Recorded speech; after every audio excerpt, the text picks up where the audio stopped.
जय माता दी।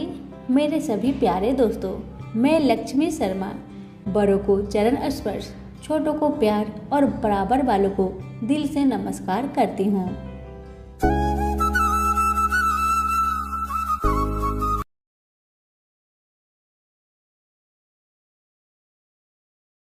प्रेम से बोले विष्णु भगवान की जय, 11 माता की जय।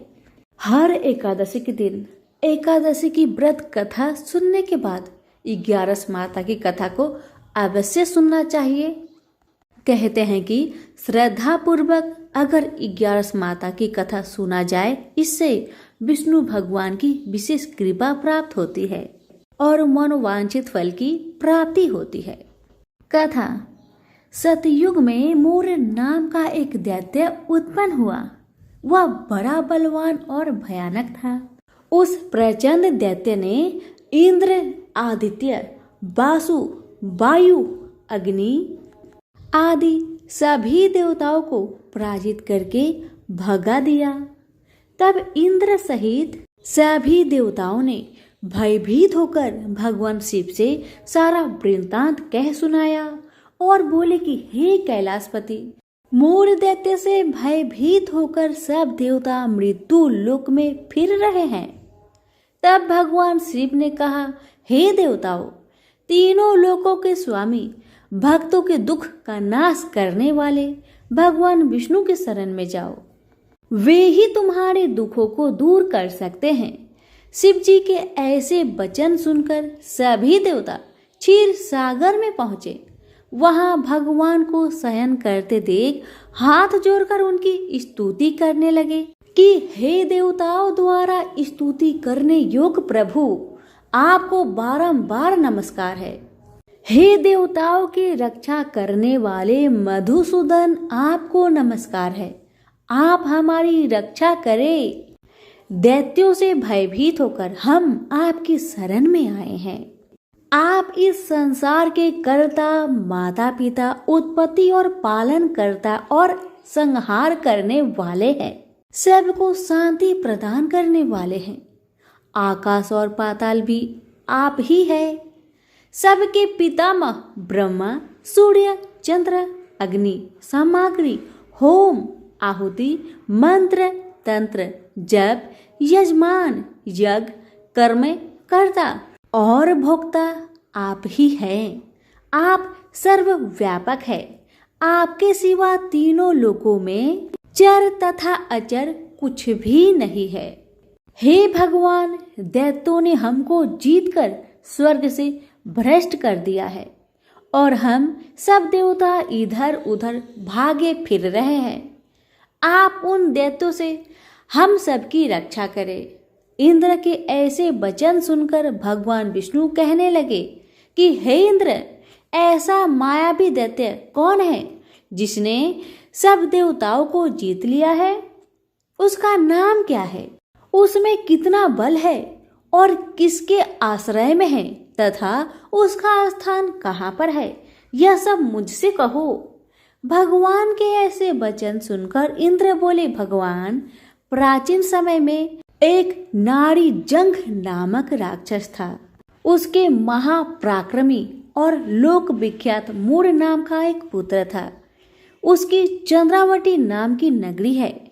उसी ने सब देवताओं को स्वर्ग से निकालकर वहां अपना अधिकार जमा लिया है। उसने इंद्र, अग्नि, वरुण, यम, वायु, यश, चंद्रमा, नैऋत्य आदि सबके स्थान पर अधिकार कर लिया है। सूर्य बनकर स्वयं ही प्रकाश करता है, स्वयं ही मेघ बन बैठा है और सबसे अजय है। हे असुर निकंदन, उस दुष्ट को मारकर देवताओं को अजय बनाइए। यह वचन सुनकर भगवान ने कहा, हे देवताओं, मैं शीघ्र ही उसका संहार करूंगा। तुम चंद्रावती नगरी जाओ। इस प्रकार कहकर भगवान सहित सभी देवताओं ने चंद्रावती नगरी की ओर प्रस्थान किया। उस समय जब दैत्य मोर सेना सहित युद्ध भूमि में गरज रहा था, उसकी भयानक गर्जना सुनकर सभी देवता भय के मारे चारों दिशाओं में भागने लगे। जब स्वयं भगवान रणभूमि में आए तो दैत्य उन पर भी अस्त्र शस्त्र आयुध लेकर दौड़े। भगवान ने उन्हें सर्प के समान अपने बाणों से बीध डाला। बहुत से दैत्य मारे गए, केवल मुर बचा रहा। वह अविचल भाव से भगवान के साथ युद्ध करता रहा। भगवान जो भी तीक्ष्ण बाण चलाते वह उसके लिए पुष्प सिद्ध होता। उसका शरीर छिन्न भिन्न हो गया, किंतु वह लगातार युद्ध करता रहा। दोनों के बीच मल्ल युद्ध भी हुआ। 10,000 वर्ष तक उनका युद्ध चलता रहा, किंतु मुर नहीं हारा। थक कर भगवान बद्रिका आश्रम चले गए। वहां हेमवती नामक सुंदर गुफा थी। उसमें विश्राम करने के लिए भगवान उसके अंदर प्रवेश कर गए। यह गुफा 12 योजन लंबी थी और उसका एक ही द्वार था। विष्णु भगवान वहां योग निद्रा की गोद में सो गए।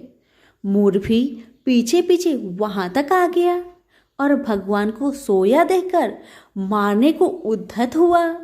तभी भगवान के शरीर से उज्जवल कांतिमयी रूप वाली देवी प्रकट हुई।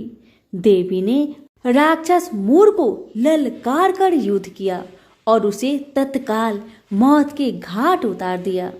श्री हरि जब योग निद्रा की गोद से उठे तो सब बातों को जानकर उस देवी से कहा कि आपका जन्म एकादशी के दिन हुआ है, अतः आप 11 माता के नाम से पूजी जाएंगी और आपके भक्त वही होंगे जो मेरे भक्त होंगे।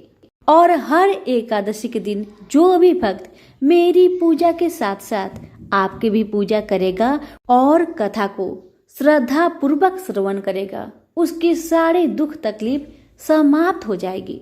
सभी प्रेम से बोलिए विष्णु भगवान की जय हो, 11 माता की जय हो। बहुत समय पहले की बात है। एक गांव में एक रामू नाम का इंसान रहता था। उसका अभी अभी विवाह हुआ था और पत्नी कुछ दिन साथ रह के मायके चली जाती है। पत्नी के बिना रामू को मन नहीं लगता था। इसी कारण वह अपनी पत्नी को लाने के बारे में सोचता है और नए नए कपड़े पहनकर अपने ससुराल की तरफ चल पड़ता है। कुछ दूर जाने पर रामू को एक नदी में एक गाय दिखाई पड़ती है। गाय पानी पीने के लिए नदी में उतरती है, लेकिन पानी के अंदर दलदल होने के कारण गाय उसी में फंस जाती है और बाहर निकलने का बहुत प्रयास करती है, मगर निकल नहीं पाती। तभी उसकी नजर रामू पर पड़ती है। गाय रामू से कहती है, बेटा मुझे बचा लो, मैं पानी के अंदर दलदल में दब रही हूँ, मुझे बचा लो।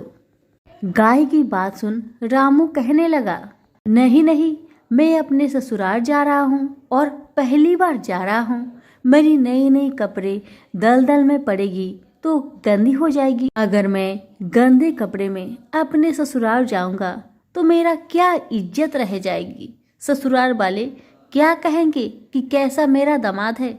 नहीं नहीं, मुझे माफ करो, मैं तुम्हें अभी नहीं बचा सकता। रामू की बात सुन गाय बोली, आज 11 का दिन है, अगर तुम मुझे बचाओगे तुम्हें बहुत पुण्य मिलेगा, जीवन में बहुत तरक्की करोगे, मुझे बचा लो। रामू फिर बोला, नहीं, मैं अपने ससुराल से अपनी पत्नी को लेकर आऊंगा, तब मैं तुम्हें निकाल दूंगा। गाय रामू की बात पर बहुत क्रोधित हो गई और उसने श्राप दिया, जा तू 4 पहर के बाद गधा बन जाएगा। गाय के श्राप सुनते ही रामू गाय से हाथ जोड़कर माफी मांगने लगा, हे गाय माता मुझे माफ करे। इतना रामू कह ही रहा था कि तब तक गाय माता पानी में डूब गई और उनकी मृत्यु हो गई। अब रामू बेचारा बहुत परेशान हो गया। जल्दी जल्दी अपने ससुराल गया और अपनी पत्नी को लेने की बात अपनी सास ससुर से कहने लगा।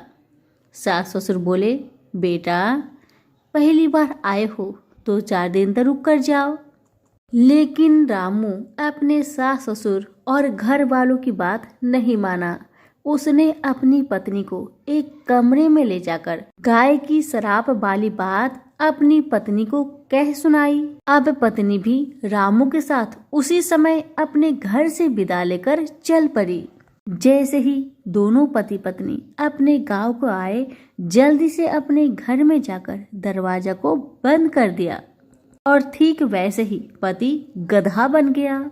अब तो पत्नी घर के सारे दरवाजे खिड़की हमेशा बंद रखती थी। घर में जितने भी अनाज थे, सारे अनाज कुछ दिन में ही समाप्त हो गए। अब पत्नी बेचारी बहुत परेशान हो गई और अपने गधा पति से कहने लगी, सुनिए जी, घर में तो थोड़ा भी अनाज नहीं है। अब हमें बाहर मेहनत मजदूरी करके कुछ तो कमाना पड़ेगा अपनी पेट पालने के लिए। गधा रूपी पति कहने लगा, हाँ तुम ठीक कह रही हो, चलो मैं भी तुम्हारे साथ जाऊंगा। अब पति पत्नी दोनों अपने घर के बाहर निकल गए काम की तलाश में। कुछ दूर आगे बढ़ने पर उन्होंने देखा कि राजा पास ही में एक कुआं खुदवा रहे थे। रामू की पत्नी ने राजा के पास जाकर कहा, महाराज जी, कृपा करके मुझे कुछ काम दे दीजिए। तब राजा ने कहा, ठीक है। राजा ने उसे मिट्टी ढोने का काम दे दिया। रामू की पत्नी मिट्टी का डाला उठाकर अपने सर पर लेकर जाने लगी। बहुत से लोग देखे, सभी लोगों ने कहा, अरे तुम इस गधे के ऊपर मिट्टी क्यों नहीं रख कर ले जाती? तो पत्नी कुछ नहीं कहती। एक दिन राजा की नजर रामू की पत्नी पर पड़ी। तब राजा ने कहा, बहन, तुम मिट्टी का डाला इस गधे के ऊपर रखकर क्यों नहीं ले जाती? अपने सर पर क्यों रख कर ले जा रही हो? राजा की बात सुनकर पत्नी रोने लगी और कहने लगी, महाराज, ये मेरे पति है, ये कोई गधा नहीं। इन्हें गाय माता ने श्राप दे दिया है, उसी के वजह से यह गधा बन गए हैं। सुनो बहन, तुम उदास मत हो, मैं तुम्हारी इस गधा पति को ठीक करने का बहुत प्रयास करूंगा। तुम अपने इस गधे को लेकर कल महल में चली आना। इतना कहने के बाद राजा अपने महल में गए और पंडितों को बुलावा भेजा। जब पंडित लोग महल में आए तो राजा ने गाय की शराब वाली सारी कहानी पंडितों को बताया और बोले, इसका कोई उपाय निकाला जाए। महाराज की बात सुन पंडित जी बोले, महाराज, इसको गाय माता का श्राप लगा है, इसीलिए बस एक ही उपाय बचा है। अगर कोई व्यक्ति अपने जीवन में 111 का व्रत किया हो, अगर वो इंसान अपनी इच्छा से सारी 11 का फल इस गधे को दे दे, तब ये गधा फिर से इंसान बन सकता है। अब राजा ने चारों तरफ ढिंढोरा पिटवा दिया कि अगर कोई भी व्यक्ति 111 का व्रत किया हो, अगर उसका फल एक गधे को दे देगा तो उसे ढेर सारा धन दौलत और साथ में इनाम दिया जाएगा। लेकिन दुख की बात यह था कि उस गांव में किसी ने भी 11 का व्रत 111 बार नहीं किया था। किसी ने 11 किया था तो किसी ने 21 किया था, मगर गधे को चाहिए था 111 का फल। एक दिन की बात है, राजा के महल में एक बूढ़ी माई आती है और राजा से कहती है, महाराज, मैंने 111 का व्रत किया है। राजा यह सुनकर बहुत खुश हुए और कहने लगे, हे बुढ़िया माई, तुम अपनी 11 का सारे फल इस गधे को दे दो ताकि इसे इंसान का रूप मिल सके। तुम अगर इसे अपने सारे 11 का फल दे दोगी तो मैं तुम्हें मुंह मांगा धन दौलत दूंगा। राजा की बात सुन बूढ़ी माँ कहने लगी, हे राजन, मैं तो बूढ़ी हो गई हूँ, मेरा जीवन का तो कोई भी ठीक नहीं, आज हूँ तो कल नहीं। और मैं धन दौलत का क्या करूंगी। मैं इस गधे को 110 11 का फल दे दूंगी। मगर हे राजन, मैं 1 11 का फल अपने पास रखना चाहती हूँ, क्योंकि इस 1 11 का फल मुझे मोक्ष दिला देगा। इसीलिए मैं 1 11 का फल अपने पास रखना चाहती हूँ। मैं अपने भगवान श्री लक्ष्मी नारायण को अपने आंखों से देखूंगी। इतना कहकर बूढ़ी माई ने 110 11 का फल को 11 माता का नाम लेकर उस गधे को दे दिया और वह गधा तुरंत मनुष्य बन गया। मगर 1 11 का फल कम होने के कारण उस गधा का पूंछ वैसे की वैसे ही रह गया।